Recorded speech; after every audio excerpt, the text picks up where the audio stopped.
নমস্কার। একজন সাধারণ মায়ের জীবন, তার সংগ্রাম, ত্যাগ, ভালোবাসা এবং পরিবারের প্রতি তার অসামান্য ভূমিকার কথা তুলে ধরে, যা অনেক সময় সমাজের চোখে সাধারণ মনে হলেও তার কাজগুলি অসাধারণ। তিনি নিজের চাহিদা ও ইচ্ছাকে ত্যাগ করে সন্তানদের জন্য নিরলসভাবে কাজ করে যান। কখনো এক মুহূর্তও তারা খরচ করেন না নিজেদের রূপচর্চার পিছনে। আমি আমার মাকে কখনো দেখিনি মুখে মেকআপ করে ঘুরতে, কখনো দেখিনি মুখে সবসময় ক্রিম, ফেস ওয়াশ লাগিয়ে রূপচর্চা করতে। তারা সুখ খোঁজে তার সন্তানদের মধ্যে। মায়েরা তার সারাটা জীবন কাটিয়ে দেন তাদের সন্তানদের ভবিষ্যৎ তৈরি করতে।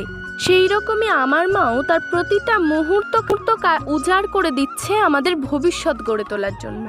সামনেই পুজো, তাই মাম্মিকে নিয়ে আমাদের বাড়ির পাশের উর্বশী বিউটি পার্লারে চলে এলাম।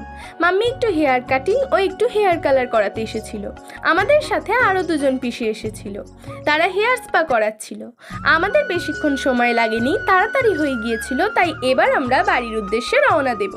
আর আমার মাম্মিকে তো খুবই ভালো লাগছিল। আমার তো খুবই ভালো লেগেছে। আপনাদের কেমন লাগলো অবশ্যই কমেন্ট করে জানাবেন। আমার মায়ের এই হাসি মুখটা দেখে আমার ভীষণ ভালো লাগছিল।